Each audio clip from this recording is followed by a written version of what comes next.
जय हिंद दोस्तों।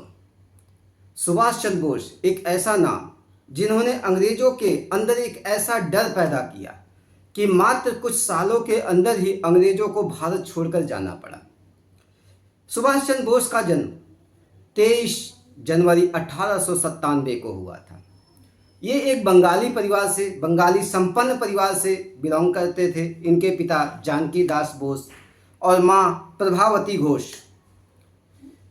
आप लोग जानते हैं कि सुभाष चंद्र बोस ने 1919 में दर्शन शास्त्र से स्नातक किया, प्रथम श्रेणी में। उस समय स्नातक करना अपने आप में बहुत बड़ी उपलब्धि होती थी और पिताजी की यह तीव्र इच्छा थी, इनके पिताजी जानकी दास की बड़ी तीव्र इच्छा थी कि मेरा बेटा आईसीएस अधिकारी बने।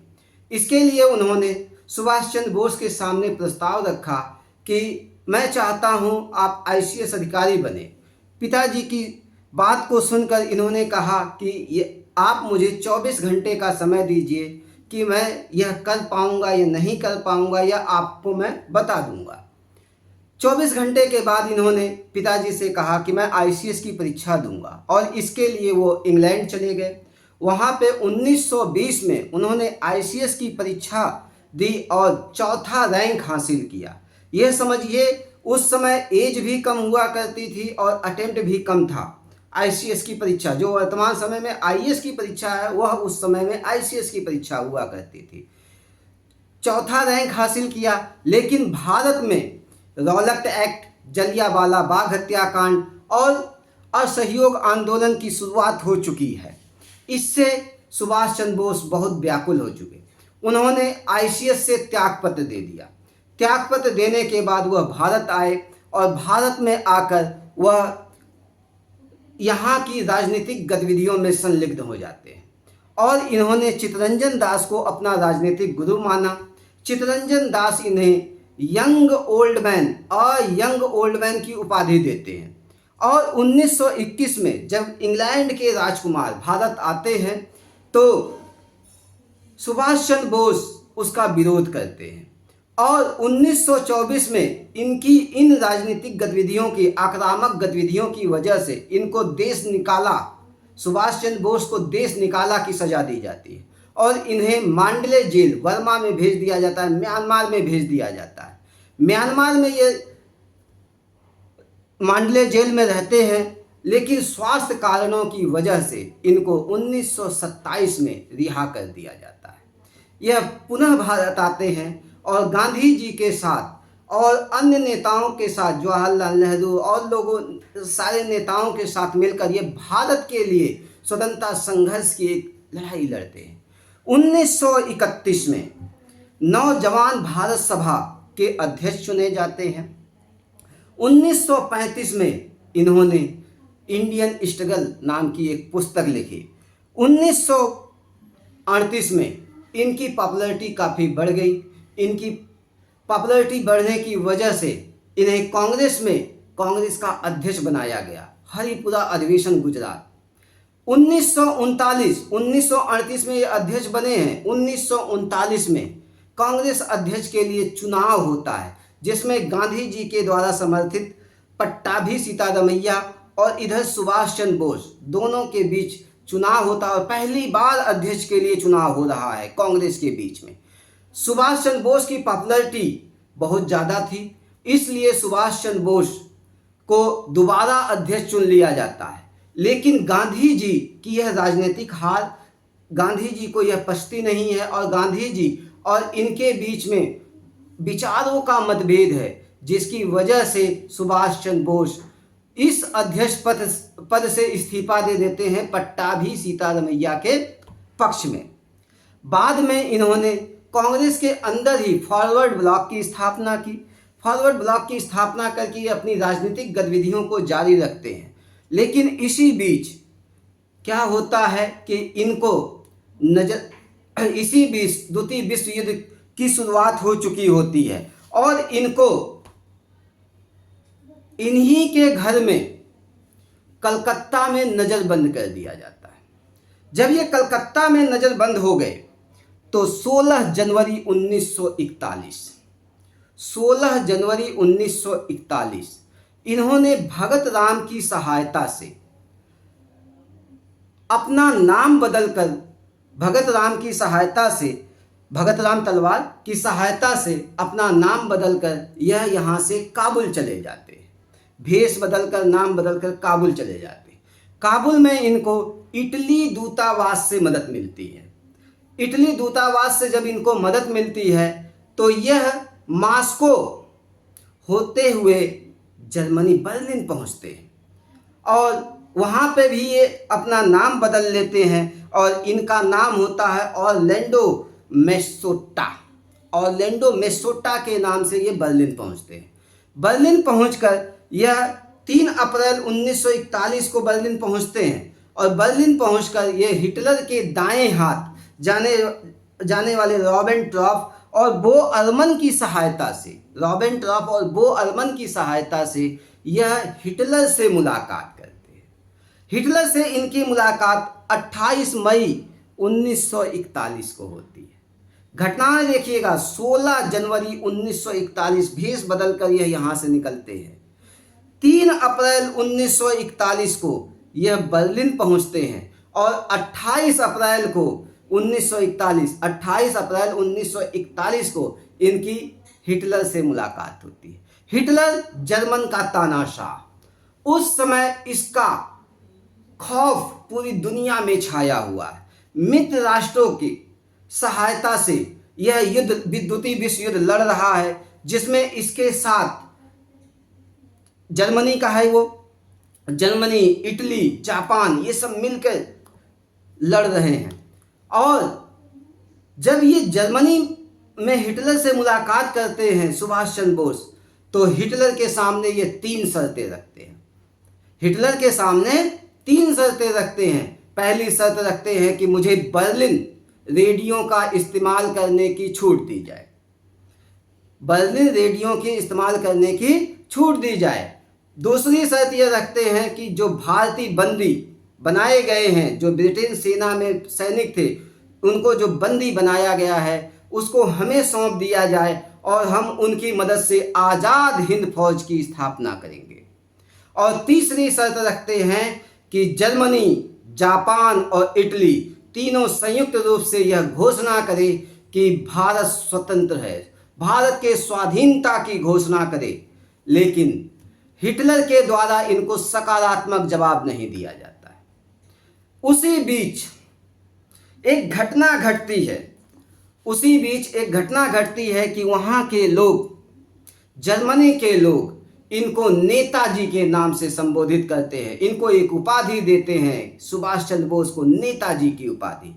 15 फरवरी 1942 घटनाएं घट रही हैं, देखिएगा 15 फरवरी 1942 इधर भारत में कुछ घटनाएं ऐसी घट रही हैं जिसमें अंग्रेज, जैसे अगस्त प्रस्ताव, जैसे व्यक्तिगत सत्याग्रह, जैसे अभी आने वाले समय में भारत छोड़ो आंदोलन की एक नींव पड़ने जा रही है। और उधर 15 फरवरी 1942 जापान ने सिंगापुर पे कब्जा कर लिया।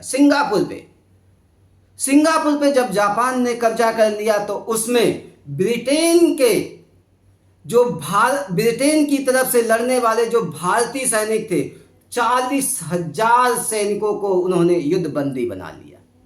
अब 40,000 की संख्या वहाँ पे भारतीयों की है जो युद्धबंदी के रूप में है। वहाँ पे एक सिख साधु हैं ज्ञानी प्रीतम सिंह, और वहाँ के जो जापानी मेजर है फुजिहारा, वह वहाँ पे मोहन सिंह को समझाते हैं, कैप्टन मोहन सिंह को समझाते हैं कि इन युद्धबंदियों को साथ लेकर और जापानियों की मदद लेकर तुम भारत पे अटैक करो। इन युद्धबंदियों को साथ लेकर और जापानियों की मदद से तुम भारत पे अटैक करो। एक सेना तैयार करो ब्रिटेन के खिलाफ और उसके खिलाफ लड़ो। 15 से 23 जून 1942 बैंकॉक में एक सम्मेलन बुलाया जाता है इसी बात को लेकर कि इन युद्धबंदियों का क्या किया जाए, इन प्रवासियों का क्या किया जाए। और 15 से 23 जनवरी 1942 को जो ये सम्मेलन बुलाया गया, उसमें रास बिहारी बोस को इंडियन इंडिपेंडेंस लीग का अध्यक्ष चुना गया और आज़ाद हिंद फौज के गठन का जो है फैसला हुआ और कैप्टन मोहन सिंह के नेतृत्व में आज़ाद हिंद फौज की स्थापना हुई। अब सुभाष चंद्र बोस के सामने एशिया ज़्यादा महत्वपूर्ण हो गया और अब क्या किया गया कि सुभाष चंद्र बोस को एक निमंत्रण दिया गया कि किसी भी तरह से सुभाष चंद्र बोस को सिंगापुर बुलाया जाए, पूर्वी एशिया बुलाया जाए। 8 फरवरी 1943 8 फरवरी 1943 सुभाष चंद्र बोस सुमात्रा आते हैं और सुमात्रा पहुंचते हैं। अभी वो जापान नहीं गए हैं, अभी वो सिंगापुर नहीं गए हैं, सुमात्रा पहुंचते हैं और सुमात्रा पहुंचकर वह जापानी मित्र हैं यामामोटो, उनके साथ वो टोक्यो जाते हैं। टोक्यो पहुंचकर 13 जून 1943, देखिएगा 8 फरवरी 1943 को सुमात्रा पहुंचते हैं और जापानी मित्र यामामोटो के सहयोग से वो टोक्यो पहुंचते हैं और वो टोक्यो 13 जून 1943 को पहुंचते हैं 1943 और जापान के प्रधानमंत्री टोजो से मुलाकात करते हैं। उस समय जापान के प्रधानमंत्री कौन थे? टोजो। उनसे मुलाकात करते हैं और टोजो वहाँ की संसद, जापान की जो संसद है उसको डाइट कहा जाता है, वहाँ की संसद में टोजो कहते हैं कि हम भारत की मदद करेंगे। यानी जापान की तरफ से भारतीयों को भारत की मदद का आश्वासन मिल गया। अब 12 जुलाई 1943 सुभाष चंद्र बोस अब सिंगापुर जाएंगे। अब सिंगापुर गए हैं 12 जुलाई 1943 को सिंगापुर पहुंचते हैं और अब इनके हाथ में आज़ाद हिंद फौज के नेतृत्व आ जाता है। सुभाष चंद्र बोस के हाथ में आज़ाद हिंद फौज का नेतृत्व आ जाता है। यहीं पे सुभाष चंद्र बोस नारा देते हैं जय हिंद, यहीं पे नारा देते हैं दिल्ली चलो, यहीं पे वो सैनिकों को संबोधित करते हैं तुम मुझे खून दो मैं तुम्हें आज़ादी दूंगा। एक जोश भर जाता है। आज़ाद हिंद फौज की कमान अब किसके हाथ में है? आज़ाद हिंद फौज की कमान अब सुभाष चंद्र बोस के हाथ में है। सुभाष चंद्र बोस के हाथ में जब ये कमान आ जाती है तो अब सुभाष चंद्र बोस 21 अक्टूबर 1943 जापान में ही ये एक अस्थायी सरकार की घोषणा करते हैं, भारत के एक अस्थायी सरकार की घोषणा करते हैं और वहीं पे रेडियो से गांधी जी को संबोधित करते हैं कि बापू आप हमें आशीर्वाद दीजिए, हम इस जंग में भारत को जीतने आ रहे हैं। आज़ाद हिंद फौज का गठन हो चुका, आज़ाद हिंद फौज की कमांड सुभाष चंद्र बोस के हाथ में आ चुकी है और सुभाष चंद्र बोस ने उस समय एक महिला रेजिमेंट भी बनाया था। उस महिला रेजिमेंट का नाम था रानी लक्ष्मीबाई रेजिमेंट और उसकी कमान कैप्टन लक्ष्मी सहगल के हाथ में थी। जो महिला रेजिमेंट थी उसकी कमान कैप्टन लक्ष्मी सहगल के हाथ में थी। ये वही लक्ष्मी सहगल हैं जिन्होंने अब्दुल कलाम के खिलाफ राष्ट्रपति का चुनाव लड़ा था। हालांकि वो हार गई, लेकिन सलाम है ऐसी महिला को, ऐसी देशभक्त महिला को जिन्होंने भारत में एक आज़ादी का बिगुल बजाया। आज़ाद हिंद फौज हालांकि बाद में हार जाती है, परास्त हो जाती है। उसके 3 कमांडर शाहनवाज खान, गुरदयाल सिंह ढिल्लो और प्रेम सहगल गिरफ्तार कर लिए जाते हैं। इन तीनों की गिरफ्तारी हो जाती है और इन पर राजद्रोह का मुकदमा चलता है। अब इनको बचाने के लिए आज़ाद हिंद बचाओ समिति का गठन किया जाता है। इस आज़ाद हिंद बचाओ समिति के अध्यक्ष भूला भाई देसाई को बनाया जाता है और जो इनके अन्य सदस्य थे उसमें थे तेज बहादुर सप्रू, अरुणा आसफ अली, कैलाश नाथ काटजू, जवाहरलाल नेहरू और मोहम्मद अली जिन्ना। यह ज़बरदस्त मुकदमा लड़ते हैं लेकिन यह हार जाते हैं। लाल किले में इनके खिलाफ मुकदमा चलता है, यह हार जाते हैं और इन तीनों को, शाहनवाज खान को, गुरदयाल सिंह ढिल्लों को, प्रेम सहगल को फांसी की सजा सुना दी जाती है। लेकिन भारतीयों का रोष इतना ज़्यादा था, भारतीय इनके खिलाफ, अंग्रेजों के खिलाफ एकदम आक्रोश में है। उसी समय एक नारा प्रचलित हुआ, लाल किले को तोड़ दो, आज़ाद हिंद फौज को छोड़ दो। इतना व्यापक आक्रोश है उस समय कि अंग्रेज समझ नहीं पा रहे हैं क्या करें।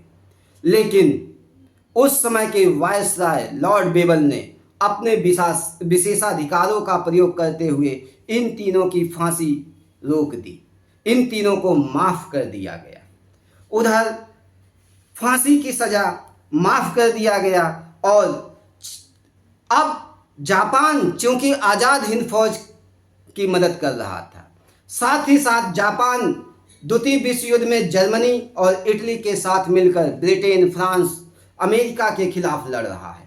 और जापान ने अमेरिका की नाक में इतना दम कर दिया था कि अमेरिका तंग हो गया और 6 अगस्त 1945 हिरोशिमा पर पहला परमाणु बम छोड़ देता है और 9 अगस्त 1945 नागासाकी पे दूसरा परमाणु बम छोड़ देता है। जापान में त्राही त्राही मच जाती है और जापान ही नहीं पूरे विश्व में त्राही त्राही मच जाती है। जापान ने आत्मसमर्पण कर दिया 15 अगस्त 1945 को। 15 अगस्त 1945 को जापान ने आत्मसमर्पण कर दिया।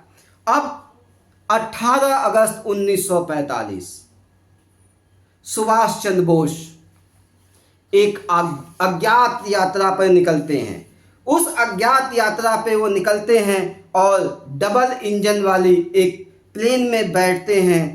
97.2 बॉम्बर प्लेन था, उससे वो अज्ञात यात्रा पर निकलते हैं। लेकिन वह विमान दुर्घटनाग्रस्त हो जाता है और संदिग्ध परिस्थितियों में उनकी मृत्यु हो जाती है। हालांकि उनकी मृत्यु अभी भी संदिग्ध है, अभी भी वो बताया नहीं गया है कि वो वास्तव में सुभाष चंद्र बोस ही थे कि कोई और था।